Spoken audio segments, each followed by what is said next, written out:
This doesn't feel like London.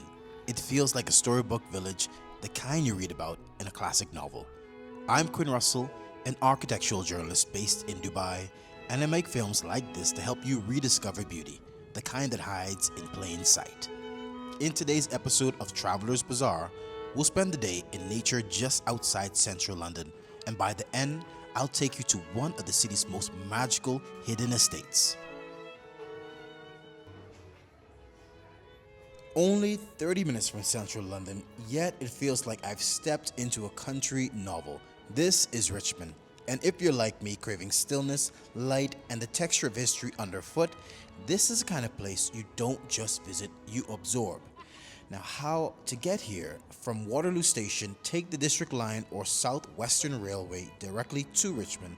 It's a 25 to 30 minute ride, and why should you visit? Richmond is home to the Richmond Park, the largest site of special scientific interest in London, and at 2,500 acres is even larger than New York's Central Park. What it's best known for, it has a blend of Edwardian charm, literary history, Virginia Woolf lived nearby, and riverside cafes tucked between rowing clubs and vine-covered lanes. It's beautiful.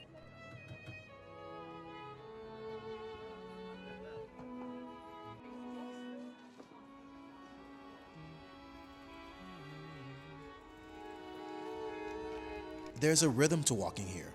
The air slows, the chatter softens, you trade traffic noise for swan calls and artisan markets. The Thames bends in a painter's arc, and every turn feels like a story just waiting.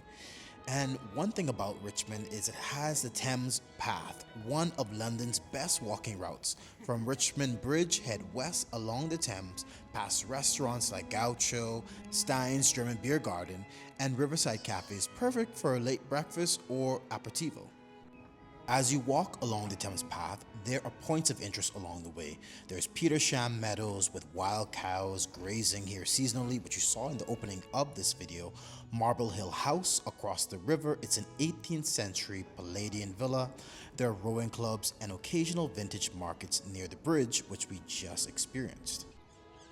As the lively cafes and rowers along the Thames fade behind you, the path begins to change subtly, then completely. What was once a riverside walk becomes a countryside escape. You pass polo fields, quiet stables, and long forested avenues that stretch endlessly like triumphal arches made of trees. This is so beautiful. Oh my God. I feel like I'm home. Like I feel like this is where I need to be living. It's a crazy feel. I've never felt like this in a long time. Wow. Everything is just so manicured and so pretty. Richmond has been a green refuge for centuries. Once known as Shen, it became Richmond in the 1500s when Henry VII built a royal palace here, drawn to its open fields and gentle hills. Its landscapes were protected over time, giving us one of London's most treasured natural corridors, linking riverbanks to deer parks, secret creeks to wide meadows. At the end of this promenade, a secret awaits. After walking through storybook greenways, you arrive at Ham House, and the atmosphere changes yet again. This isn't just another English estate. Ham House is one of the finest surviving Stuart mansions in the country. A 17th century treasure perched quietly on the banks of the Thames. Built in 1610 and later acquired by William Murray, a childhood friend of Charles I, Ham House was designed as a seat of power, influence, and quiet grandeur. The house stayed in the same family for over 300 years, preserved and protected through wars and upheaval until it was passed to the National Trust. Today, it's considered one of Europe's most complete surviving examples of 17th century architecture and interiors, with original furniture, textiles, and artworks intact. And yet, it's rarely overrun with tourists.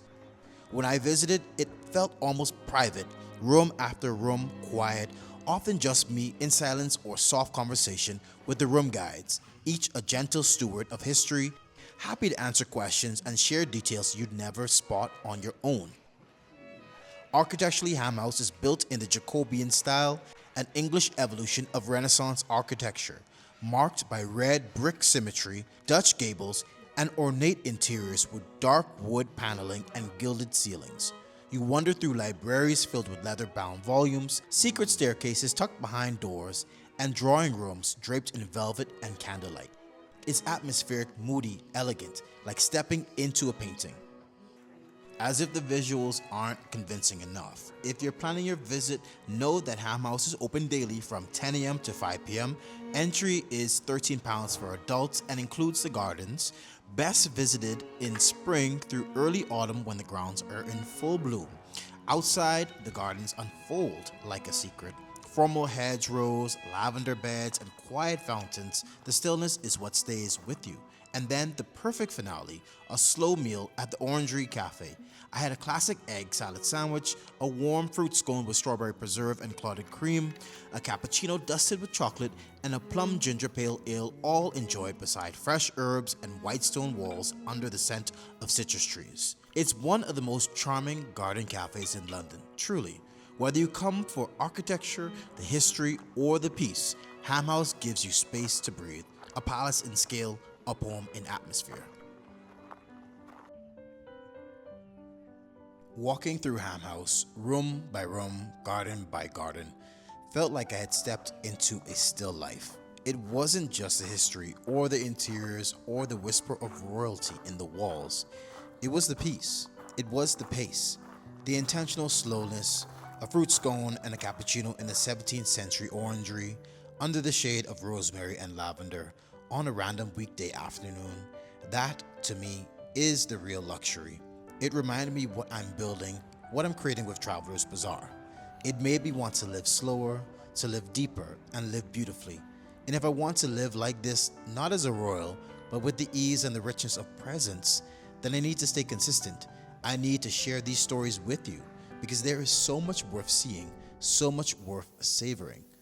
And so I kept walking.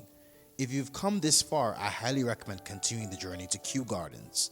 It's about an hour's walk from Ham House, an easy stroll back through Richmond town, pick up a snack or coffee, and head toward one of the most iconic botanical gardens in the world.